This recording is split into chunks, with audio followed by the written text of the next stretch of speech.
Okay. Jai, Hare Krishna. A few months ago, I was requested to speak on how devotees can and do get distracted by inordinate involvement in social media and wandering around on the internet. So I spoke about that.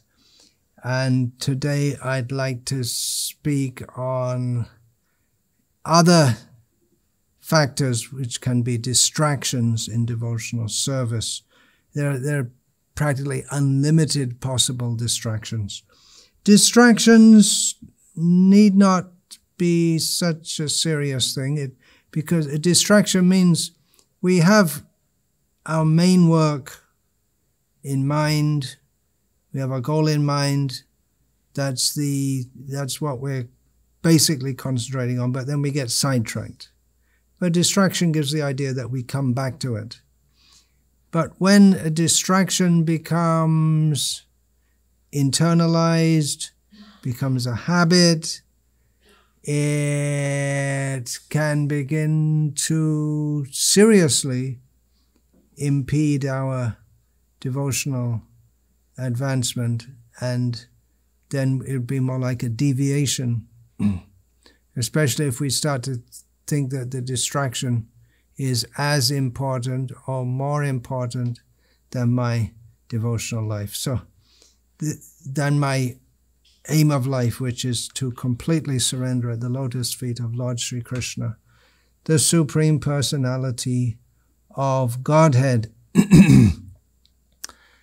So I'm going to go through various distractions. If you like, this is Vedic psychology or Vaishya, analyzing how the mind takes us away from that which we should be concentrating on. Okay, I'm just going to go through some, and quite quickly, but I've listed quite a few of them, and it could be could take quite some time.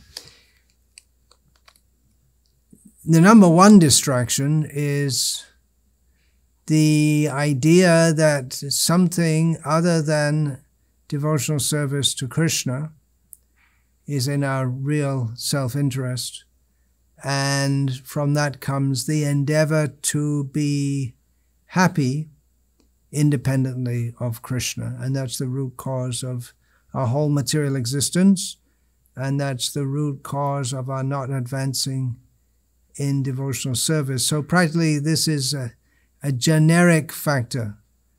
We get distracted because we think that instead of being completely focused on what I have to do to please Krishna, there's something else which can immediately give me some kind of gratification. Then we come to consideration of prayer and prayas and shreyas. Oh, yes, really I have to surrender to Krishna, I have to do my service to Krishna, that's shreyas. But right now I'm interested in this, and that. Now a distraction can be something which is just momentary, or it can be repeated momentarily, or it can be a whole attitude or a whole trajectory, or tangential trajectory in devotional service. A basic factor of human existence among most people, not all people, most people, except pure devotees and psychopaths, which are just at the opposite end of the spectrum. But otherwise, a major factor is the desire to be popular, to be accepted, to not be disliked. And we can adjust our behavior according to that. We go along with the trend. We may know that something is wrong, but we don't want to get into it because we have friends who have strong opinions about something, And we want to be with them. We act in such a way that we won't be disliked. And that can just completely stymie our whole devotional service right from the beginning.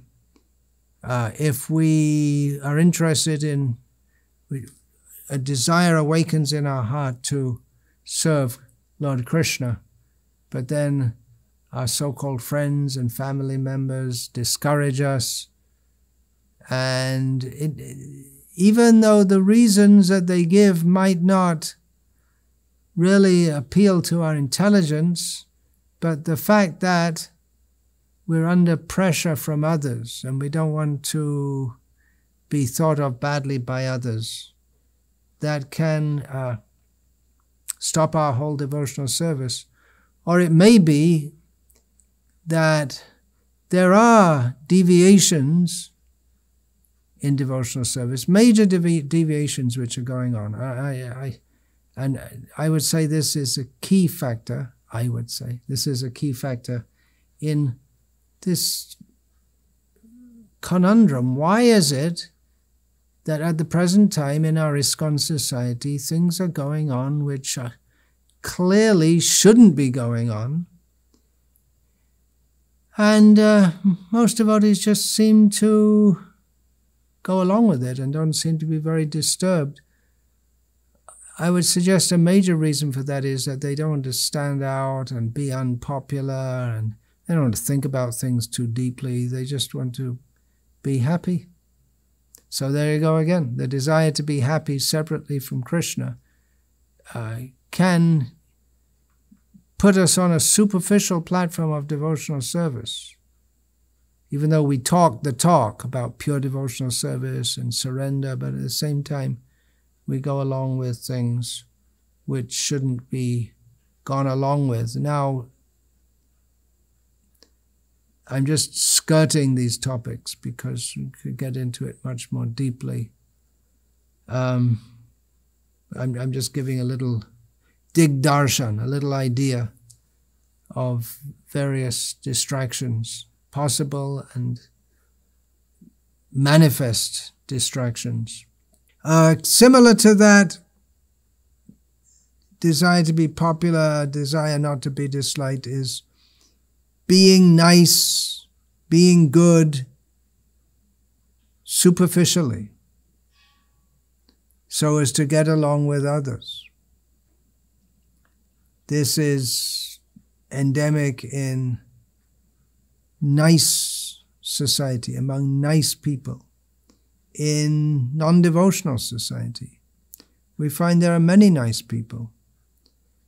It must have been, in the 1980s, quite a lot of Srila Prabhupada's disciples, after spending many years within temple communities, started to work in secular occupations. And we used to hear from them at that time, oh, they're such nice people. Many of them are so very nice. They're very polite, and they're maybe even nicer than devotees. And they're good people. They were surprised after hearing so often that the karmis are all demons.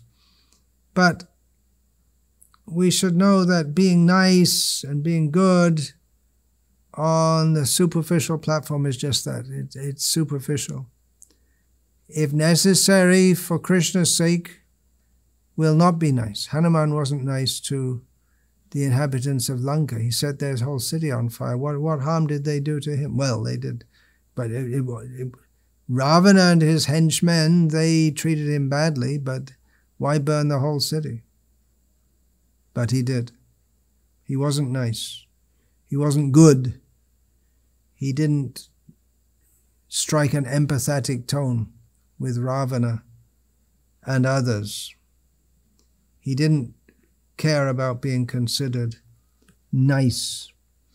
So even among devotees, we can be superficial in our relationships. That could be discussed more also. Sometimes it's required because sometimes we relate with superficial people in a superficial way because what's the point of trying to get into, what's the point of trying to cut through all their, relate to them on the platform of the soul when they're not interested, when they're seriously not interested to do so. Related to being nice and being good is moralism. The desire to be perceived as very moral on the mundane platform. This was a big issue for Srila Bhaktisiddhanta Saraswati Thakur, who was raised the son of a magistrate in Bhaktivinoda Thakur, in a very upright Bengali middle-class family, a new phenomenon, the middle class in Bengal, Bhadralok. And definitely Bhaktivinoda Thakur was very moral, and like other Bhadralok, he instilled in his children sense of worldly morality. Or that was the whole society that we're living in. It's very important among the Bhadralok to be worldly moral. Of course, Bhaktivinoda Thakur gave a lot more than worldly morality, but that is required for any civilization. There is a sense of worldly morality. So I'm not saying worldly morality is bad. I'm not saying being nice and being good is necessarily bad. I'm just saying that if we don't understand them in a proper way in relation to devotional service, they can be distractions. So Bhaktisiddhanta Saraswati Thakur explained that he himself, as a young man, was very proud, and not necessarily in a bad way, of being a moral person. And apart from that, being scholarly and a respectable member of middle-class society. But he described that when he came in contact with his Gurudev, Srila Gaur Kishore Das Babaji Maharaj, he understood that this person didn't care at all about my morality or my prestige or my learning or any such thing. It didn't mean anything to him whatsoever. Because worldly morality in and of itself doesn't carry us up out of this world to Krishna's world. Too much emphasis on worldly morality keeps us within this world. Sometimes for Krishna's service, we may have to do things which don't jive with materialistic people's sense of morality. Of course, the whole sense of morality, it doesn't seem to be such a big issue in the modern age. People are so selfishly oriented.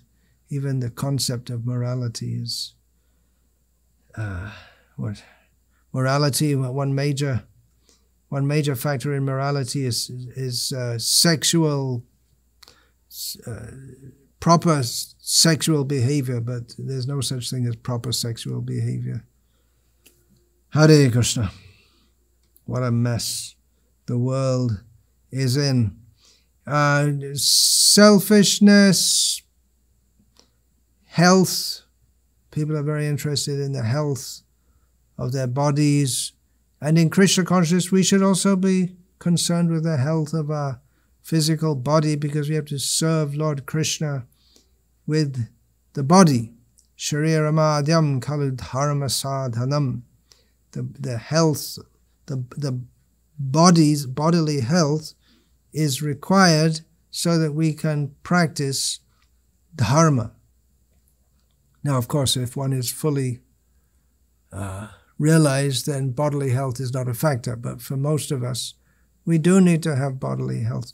And for that, it becomes quite an endeavor, especially as you get older. When I was younger, I used to be surprised. I used to meditate on or see how, by the arrangement of Bhagavan, how the body can get sick or it can get injured and it can quickly recover. Now, as my body is older, I'm seeing the arrangement of Bhagavan, how in older age, even little things can make the body get out of whack. and it just doesn't seem to get better very quickly at all. So as we get older, the health seems to be more of an issue.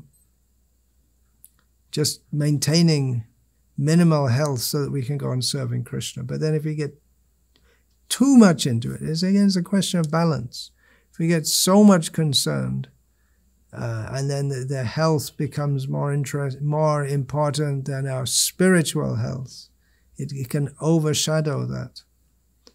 So again, it's a question of attitude and understanding, so we don't get out of balance. That's why hearing regularly from proper devotees is so important. So apart from maintaining our own health, there is the honest endeavor to maintain one's family and relatives. Srila Prabhupada seems almost sarcastically uses that phrase in translating the well-known Yasyasti Bhakti Bhagavatya Kinchana verse. The honest endeavor to maintain one's family and relatives. Yes, it's a good thing to do. It's required to do if one has a family, to maintain the family and to do so honestly rather than running a drug cartel or a protection racket. To do it by honest means, sato vritehe, that is certainly required for a person who has a family. Should do what is required to maintain them. Unfortunately, at the present time, this is a major problem for many devotees all over the world. And maybe it's a bigger problem that they don't realize that it's a problem, that they become so absorbed in family maintenance that they don't get time for their spiritual practices, or they consider that as normal a very truncated daily sadhana program. Or they think that I have to get ahead, get my career, build up my career, I have to do it for my family.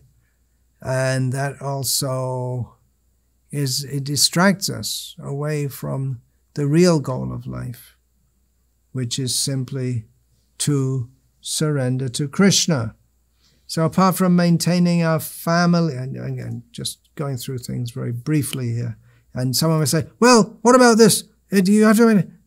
They may bring objections, but again, I'm just touching on topics. I'm just touching on them. I'm not discussing in detail the pros and cons of how much we have to work and keep a balance, and all of these topics that I'm bringing up could be expanded more and more.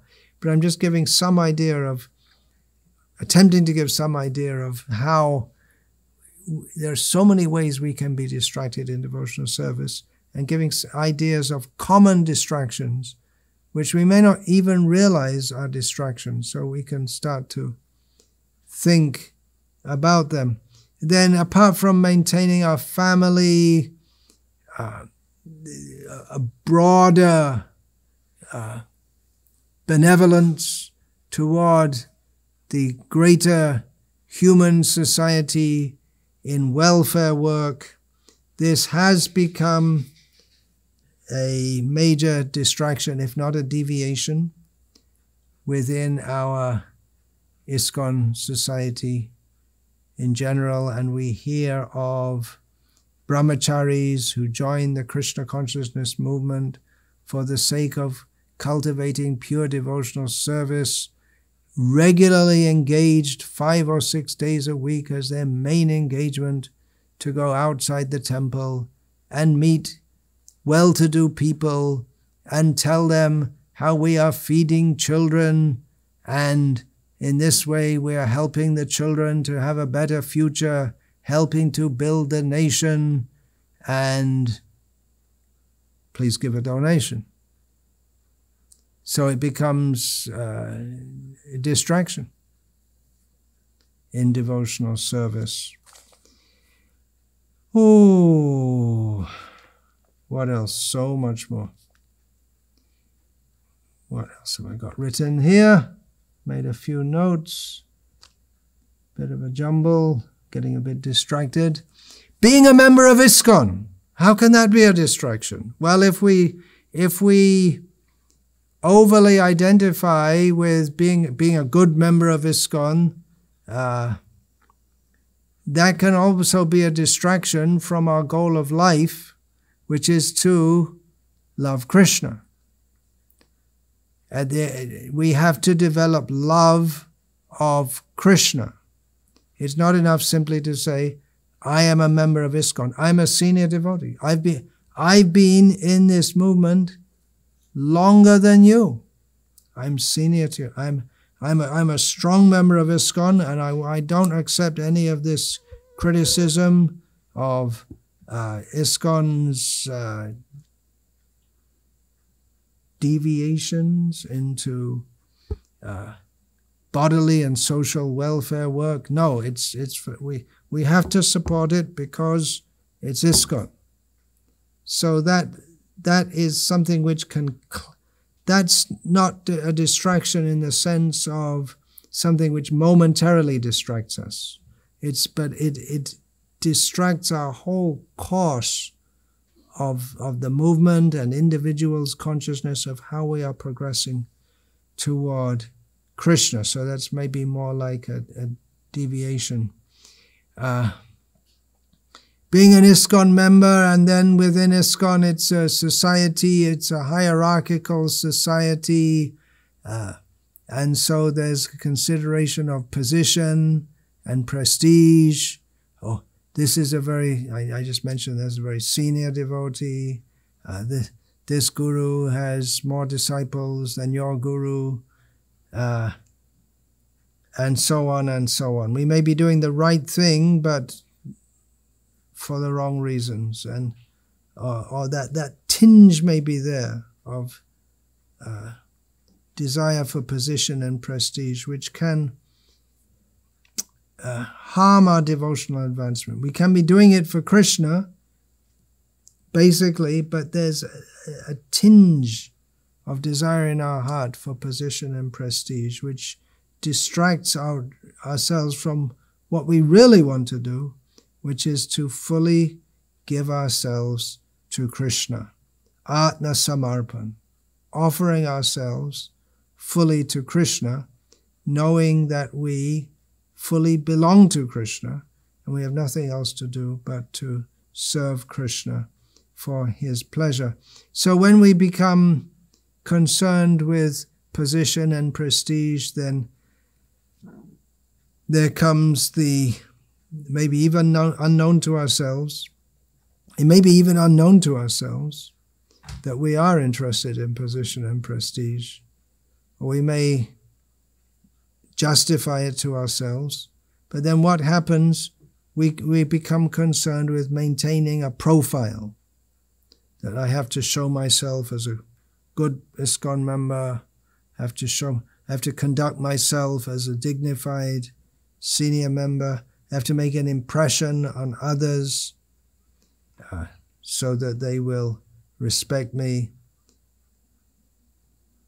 And in this way, again, Maya got us, and we are more concerned with, or we become diverted into peripherals rather than the essential point, which is to be fully concentrated on loving and serving Krishna.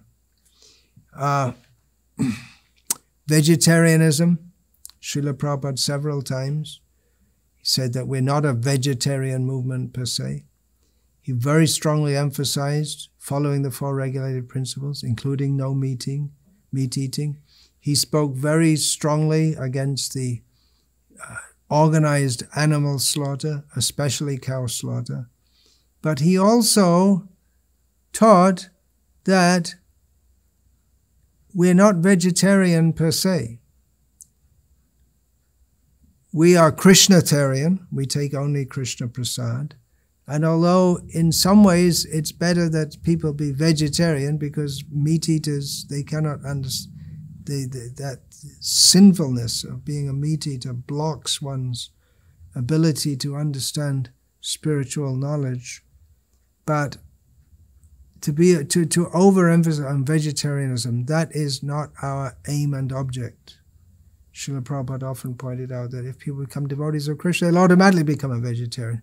It's easier to convince, in general, it's easier to convince people to be vegetarians than to be devotees of Krishna. And you may think, well, I'm improving their life. Yeah, but it's nothing like the improvement of becoming a devotee of Krishna. So Srila Prabhupada warned about that also, becoming too much concerned with things that are, in one sense, favorable to devotional service. They're closer to the mode of goodness, but which at the same time are in and of themselves, without Krishna consciousness. They are peripheral, and we shouldn't overly emphasize them. Similarly with ecology and environmentalism, there's no way to stop all this juggernaut of destruction of the environment, which is, people have been shouting and yelling and screaming for years about the ecological disaster which we are now living in and which is unfolding more and more. But the factors that cause it are not going to be stopped just by resolutions of politicians and agreements. But it's all caused by a misplaced concept of life. If people become Krishna conscious, then automatically all these things will be adjusted. So we are not an ecological or environmental movement. We are, but only secondarily or tertiarily. What's the word? Third, it's not our central focus. We shouldn't become distracted by these things. Similarly, politics, mundane politics. We do live in this world, and we should be aware to some extent what's going on around us, if we are to relate to it, which we want to do as preachers of Krishna consciousness. But at the same time, we shouldn't be so much absorbed in politics and then always following the election campaigns and the issues at hand, and always looking at the latest news and the opinions and this and that. It's something which can be very absorbing. But let's face it, we are a small movement. I mean, I'm talking about our direct influence in the secular world. What we think doesn't make that much difference. In fact, it makes practically zero difference. Just like we could, for instance, as members of the Krishna consciousness movement, attend the inauguration of an American president. And what the hell does he care about us, that we go there?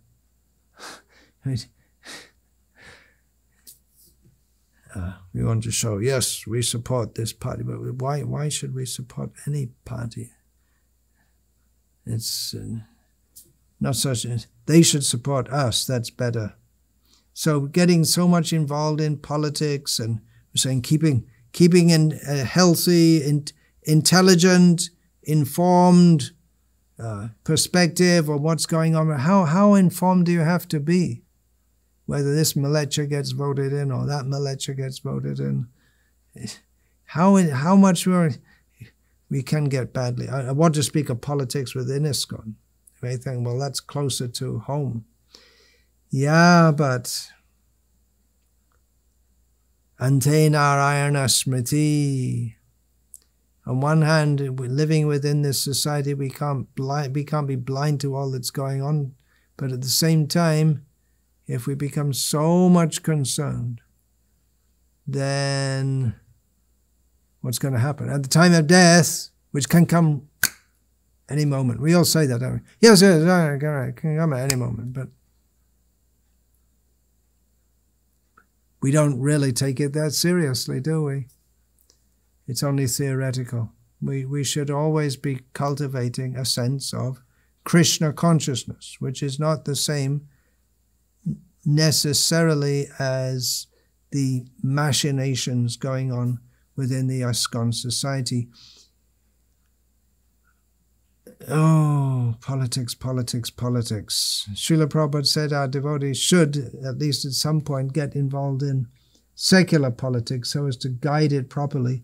But at the same time, he warned against politics within our society. That means acting out of a sense of personal self-interest and trying to adjust things. Or it may be that one thinks, yes, my way is right, and then just tries to manipulate things in a duplicitous way. It's a big topic.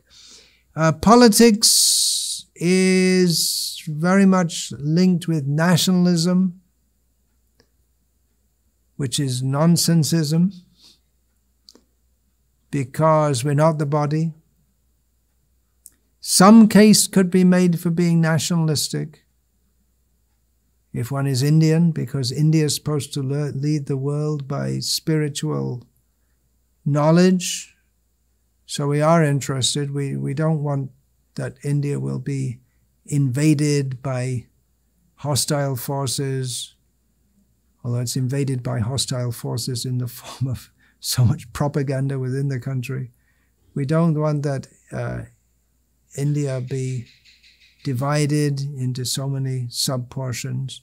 But at the same time, we keep everything in perspective. Even America, you could say, we could be nationalistic in the sense that Srila Prabhupada wanted America to lead the world by Krishna consciousness. But again, we're a long, long, long way away from fulfilling that dream. And a sense of nationalism and identifying with the body, and those who promote, we are members of this country, we all have to come together to defeat the others. It's another distraction in devotional service. Here in India, increasingly nationalism is identified with Hinduism. And all over the world, it's easier to, in some ways, to present ourselves as Hindus than to present the fact that we are presenting knowledge, that we are not the body, that we have nothing to do with the upadhis, sarva-upadhi vinirmuktam tatparat vedanir malam, hrishikena hrishikesha sevanam bhakti ruchyate. When one is free from upadhis, mundane designations, and is purely involved in serving the Supreme Lord, offering the activities of the senses to He who is the master of the senses, that is called bhakti. So that's what we're supposed to be presenting. It's a difficult message to present, no doubt. And if we just want to make it easy for people, which means make it easy for ourselves, if they want to put us in a box, what is your designation? If we say Hindu, okay, fine, we understood, great. Great or not great. We like it or we don't like it, but at least we understand who you are. And if you try to tell them, we're not the body, this, that, it's purely spiritual, and they'll try to put you in some box anyway, some mental box, and it'll probably be the Hindu box. So why try to disabuse them of their very small way of understanding us as Hindus? Then to get into the Hindu cause, again, it can be a distraction. We may have to Hindu cause, but really our cause is to promote pure devotional service. Hindu cause, yeah, if we can promote cow protection and study of Sanskrit, these are all good cultural things, and cow protection, of course, is very dear to Krishna. But study of Sanskrit, again, in and of itself without Krishna consciousness, it's a big 0. Put the 1 of Krishna before it and it becomes a very big 10. Cow protection, yeah, but it's, again, without Krishna consciousness, then so many Mayavadis and non-Hindus, Jains, they also do cow protection. So cow protection is definitely, should be a central part of the Krishna consciousness movement, but it should be a central part of the Krishna consciousness movement, not that it is central to our lives and our practice and our propagation of Krishna consciousness to the extent that we become more cow protectors than Krishna devotees or aspiring devotees. In other words, we do cow protection because it's pleasing to Krishna, clearly for this purpose, because the cows are dear to Krishna. Similarly with Sanskrit, we want there'll be devotees who are fluent in Sanskrit and can present according to Shastra and this and that, but Sanskrit in and of itself, Sanskrit, when we say Sanskrit, it's the portal to the whole ancient culture, the cultural aspects, the higher aspect, the subtle aspects. Everything is there in Sanskrit language, but it's a multiply variegated culture, and there are so many things within the Sanskrit language. And even to study grammar, which is well, it's not the very beginning, but it's largely the beginning, it can be a huge job. Can be a huge job in and of itself. We could spend years and years and years studying grammar alone. And it's fascinating, no doubt, but it's not our goal of life to be a Sanskrit scholar. So those who are studying Sanskrit, good, do it for Krishna. For understanding, I'm doing this as a service to Krishna, not for any other reason. Or it may be that we're doing it for Krishna, but yeah, and again, the position and the prestige and just the intellectual fascination of learning and scholarship, whether it's devotional learning. There are many things which are very, very interesting in the world if we study history, psychology, current affairs, science, and within that, so what are the latest discoveries in science? Someone who's preaching in that line, they may keep up with. There's a lot of stuff to keep up with. But again, we can become distracted by all these things. So we have to be very, very careful about this. Specifically within devotional service, or within the culture of devotional service, the broader culture of devotional society, I mentioned Sanskrit, which can be a distraction.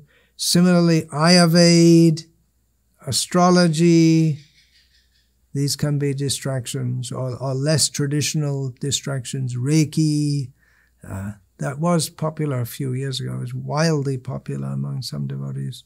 In the West especially, seems to have died down. Fads come and go. Now, Ayurveda and astrology are definitely important parts of Vedic culture, and some devotees should specialize in them. And it's good if individual devotees have at least some knowledge, some basic knowledge of Ayurveda. No harm, as pretty much everyone in Vedic culture used to have. But again, if we start to see the world through the lens given by Charak instead of Chaitanya, then we're in trouble, especially as Charak doesn't seem to be he was concerned with, his immediate concern was with the body. So he speaks of leading a good life, balanced life, moral life, we don't see that he emphasizes surrendering to Krishna. And yeah, astrology also, we become very concerned with our immediate position within material existence, which again can be very helpful if we realize, if we keep it prominent in our mind, that our aim is not to remain within material existence or to adjust our position. Astrology is supposed to help us adjust our position in material existence, but what is the point unless that adjustment is to help us go further ahead in Krishna consciousness? So these are just some ideas of various distractions, and there are more and more and more. We can go on thinking up new ones, or we're not just thinking they're already there, but we can think of others. Miracles is a big distraction for religious people in general. They like to see miracles. So if we become overly concerned with miracles, rather than trying to understand the philosophy of Krishna consciousness or expecting a miracle, I'll just do a little bhakti here and there and I'll get some special mercy. And Prabhupada, he was a miracle, but Prabhupada's miracle was that he changed people's consciousness to Krishna consciousness, not that he just initiated people and left them basically to their own devices with some blank, post-dated check of some special mercy. He didn't do that. He gave what is required to surrender to Krishna. Similarly, in devotional service, to be so much concerned with nectar. You always want the nectar. I want to hear some nice stories and all these wonderful stories, but there's a lot of hard work and surrender if we are to actually advance in devotional service.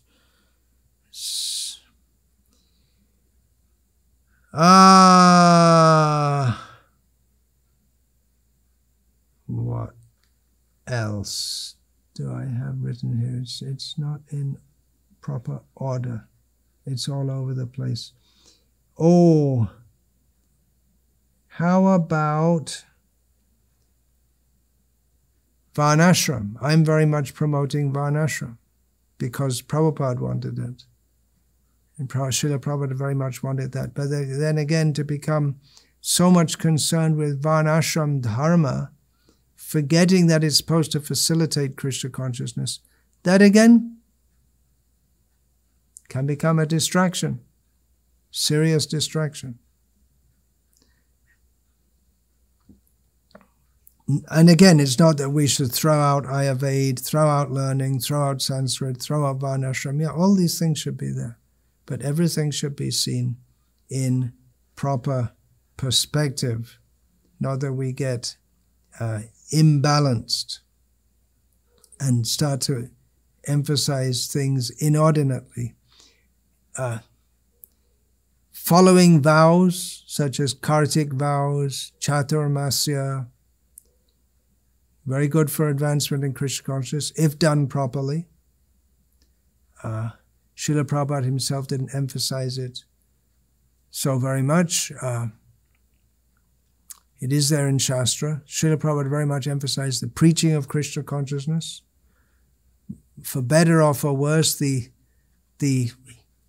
heavy push for preaching that was there when Srila Prabhupada was personally present has died down a lot. So maybe it is good then that we emphasize more Chaturmasya and Kartik vows.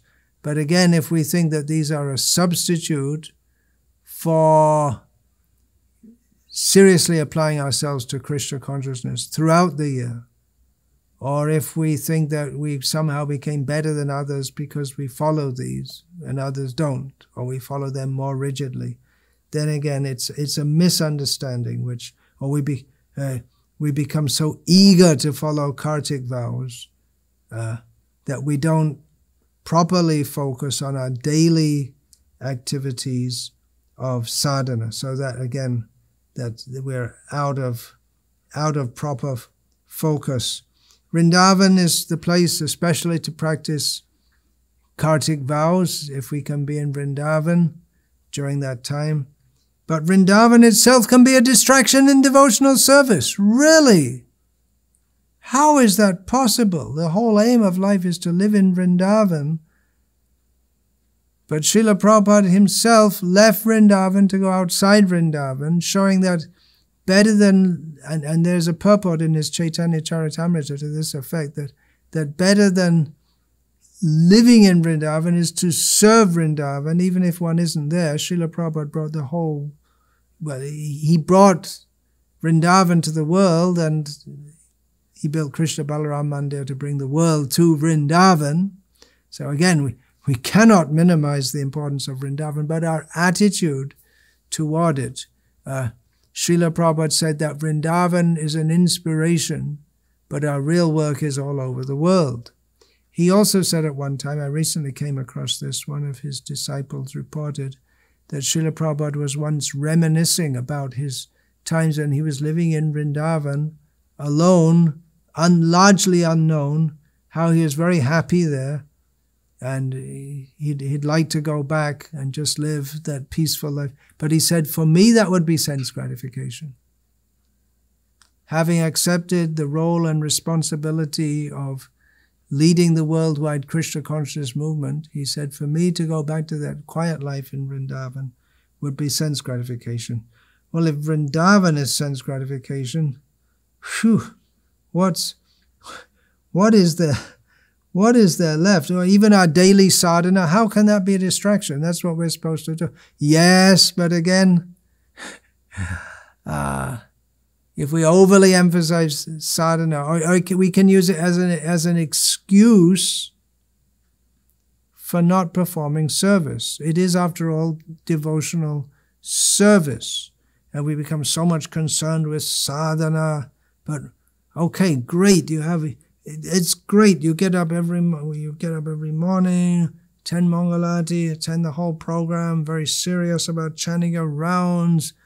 What do you do the rest of the day? Oh, more sadhana. But it's not a Babaji movement. We're supposed to do service.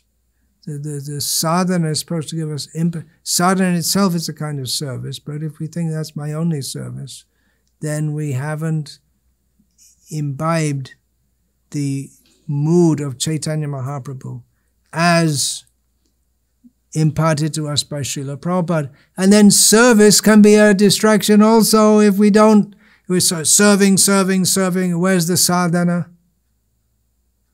Srila Prabhupada said in Bombay that if the devotees don't come back from the town, from the city where they would go every day for preaching, if they don't come back and have an evening program, he said then it's just like it becomes mundane.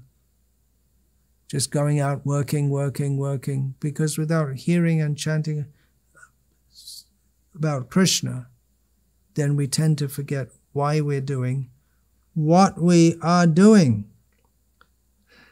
So what's left for us? It seems like anything, practically anything can be a distraction. Practically anything, even that which is very good, even that which is recommended. Even kirtan, Hare Nama, Eva Kevalam. But if we think that, well, I have to do kirtan, I have service to do, but no, I have to do kirtan. I'll only do kirtan, I won't do anything else. Or I'm so good at kirtan, I'm such a great musician. So that can also, the idea that we're doing kirtan, but we have to see how Krishna is pleased. I'm doing kirtan, but in the meantime, no one's cooking the offering for Krishna. No one's preparing prasadam for the devotees to take, but I'm doing kirtan. So many guests are coming, we have to look after them. No, I have to do kirtan, 2 hours a day, minimum. And we just got news that some guests are coming and they'll need accommodations and feeding. No. We have a rule, we're only doing kirtan. So this is hypothetical, but you get the idea, I hope, of how practically anything can be a distraction in devotional service. What about prem? How can that be a distraction? Well, it is described in the Nectar of Devotion how Daruka, the chariot driver of Krishna, was once fanning Krishna, and he became so ecstatic that he couldn't fan Krishna properly. So he didn't like that prema because it's interfering with my service. Well, that's a very high level. High level, distraction in devotional service, Krishna. Krishna can be a distraction in our devotional service. How is that possible? Think of Mother Yashoda giving great pleasure to Krishna. As Krishna is sucking her breast, she puts Krishna aside to go and tend to the milk so it doesn't boil over. She's serving Krishna. She goes away to serve Krishna in another way. So Krishna himself became a disturbance in her devotional service. We're not on that level, but it's nice to think about it. That's just bringing us up into the totally spiritual realm. If we can come to that level means we worship the lotus feet of Mother Yashoda. We can meditate on the glories of the great devotees for whom Krishna is a disturbance. The gopis sometimes, they claim Krishna, he's a disturbance to what we're doing. The main distraction is our mind not... the gopis say Krishna is a disturbance.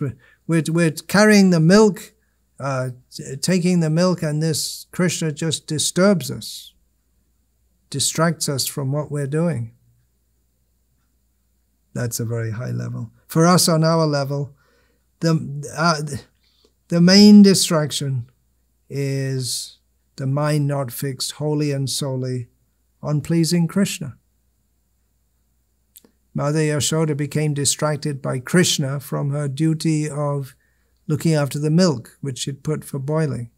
But she put the milk for boiling so that Krishna, Nanda Maharaj, and others could be nourished and pleased by that milk offering.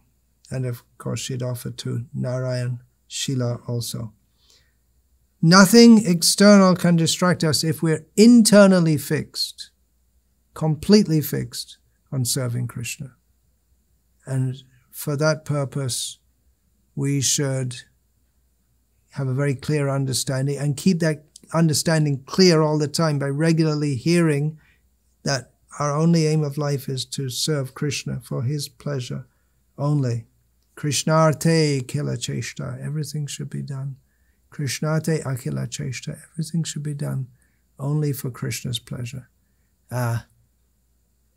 We should follow the scriptural injunctions which tell us how we should serve Krishna. Shruti Smriti Purana Adi Pancharatra Vidhing Vina Aikantaki Hare Bhakti Utpatayaiva Kalpate. Devotional service, supposed to be devotional service, which ignores or transgresses the injunctions of the scriptures. That is a disturbance in devotional service. It distracts us away from the real path of devotional service. As far as distractions are concerned, how many are there? I mentioned some of them. Shrotavyadini Rajendra Ninang Santi Sahasrashaha Apashyatam Atmatatvam Griheshu Grihamedinam. Persons who are materially engrossed, being blind to the knowledge of ultimate truth, have many subjects for hearing about in human society. Shukadev told Parikshit Maharaj. So we're supposed to come out of the platform of being materially engrossed. But that previous habit of being materially engrossed can come back. There's so many things. Rinang Santi Sahasrasha.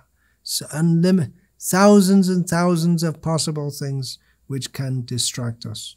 We should be very careful. We should be very careful knowing that some things we shouldn't even let them get into our mind.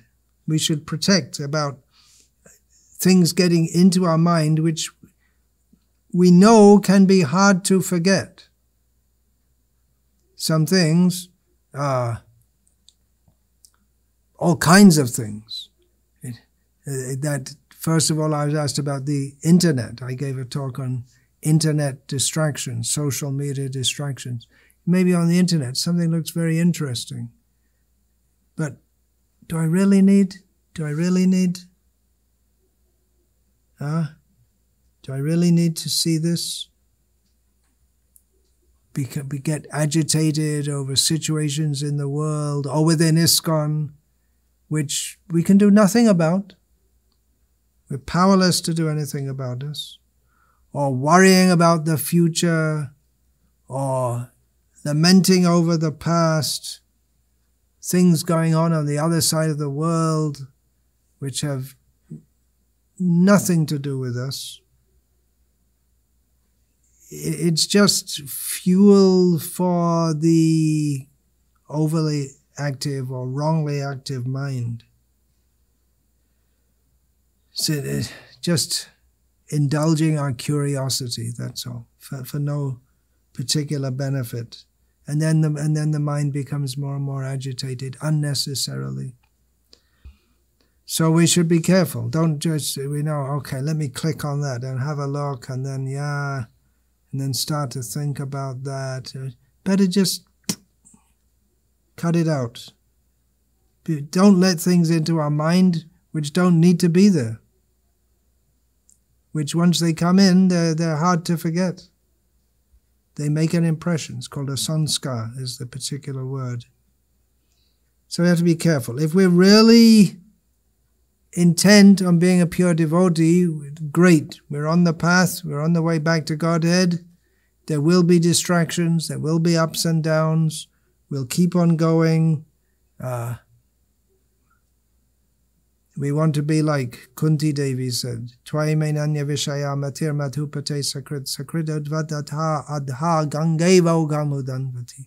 May my devotion to you flow like the powerful Ganga flows toward the sea, unstoppable.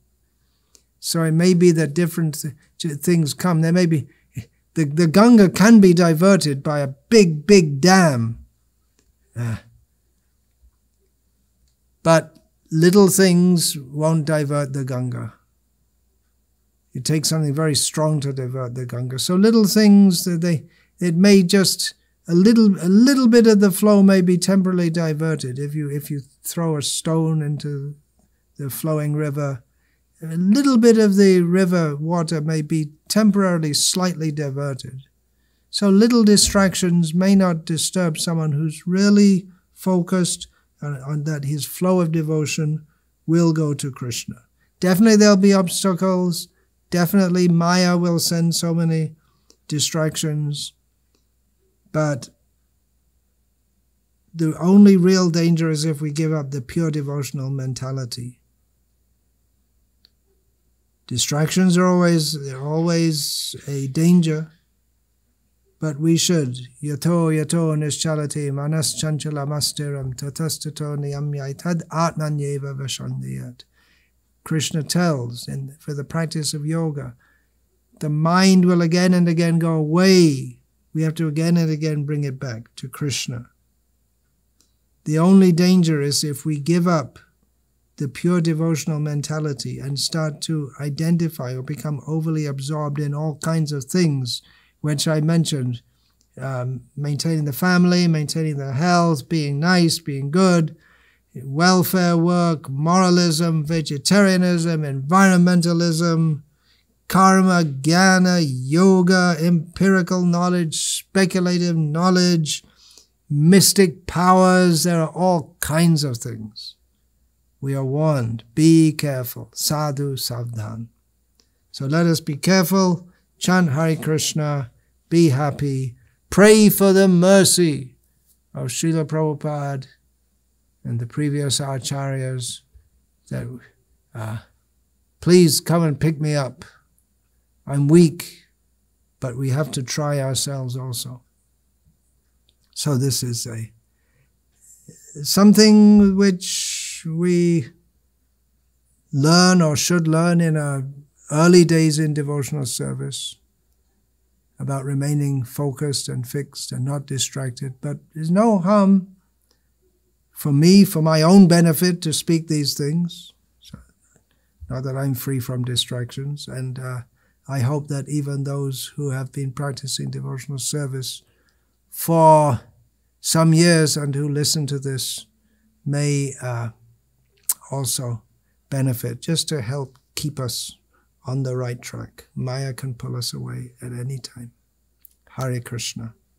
Vancha kalpa tarubhyascha kripa sindhubhya patitanam pavanebhyo